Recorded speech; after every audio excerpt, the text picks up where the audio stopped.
The state of our economy calls for action, bold and swift, and we will act, not only to create new jobs, but to lay a new foundation for growth. We will build the roads and bridges, the electric grids and digital lines that feed our commerce and bind us together. We will restore science to its rightful place and wield technology's wonders to raise healthcare's quality and lower its cost. We will harness the sun and the winds and the soil to fuel our cars and run our factories, and we will transform our schools and colleges and universities to meet the demands of a new age. All this we can do. All this we will do.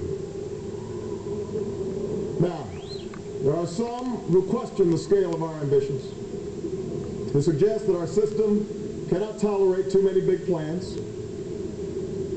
Their memories are short, for they have forgotten what this country has already done, what free men and women can achieve when imagination is joined to common purpose and necessity to courage. What the cynics fail to understand is that the ground has shifted beneath them, that the stale political arguments that have consumed us for so long no longer apply. The question we ask today is not whether our government is too big or too small, but whether it works, whether it helps families find jobs at a decent wage, care they can afford, a retirement that is dignified. Where the answer is yes, we intend to move forward. Where the answer is no, programs will end. And those of us who manage the public's dollars will be held to account to spend wisely, reform bad habits, and do our business in the light of day, because only then can we restore the vital trust between a people and their government. Nor is the question before us whether the market is a force for good or ill. Its power to generate wealth and expand freedom is unmatched. But this crisis has reminded us that without a watchful eye, the market can spin out of control. The nation cannot prosper long when it favors only the prosperous. The success of our economy has always depended not just on the size of our gross domestic product, but on the reach of our prosperity, on the ability to extend opportunity to every willing heart. Not out of charity, but because it is the surest route to our common good.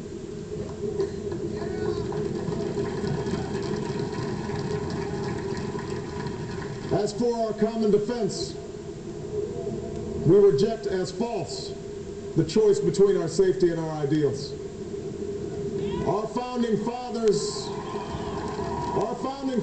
faced with perils that we can scarcely imagine, drafted a charter to assure the rule of law and the rights of man, a charter expanded by the blood of generations.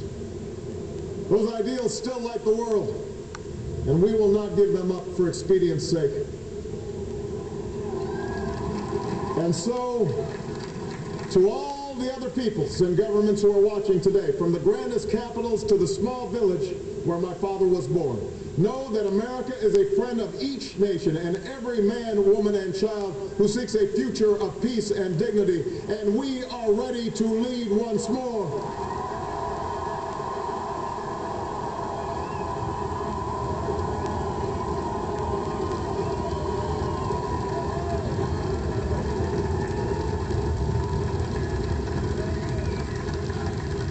Recall that earlier generations faced down fascism and communism not just with missiles and tanks, but with the sturdy alliances and enduring convictions. They understood that our power alone cannot protect us, nor does it entitle us to do as we please. Instead, they knew that our power grows through its prudent use. Our security emanates from the justness of our cause, the force of our example, the tempering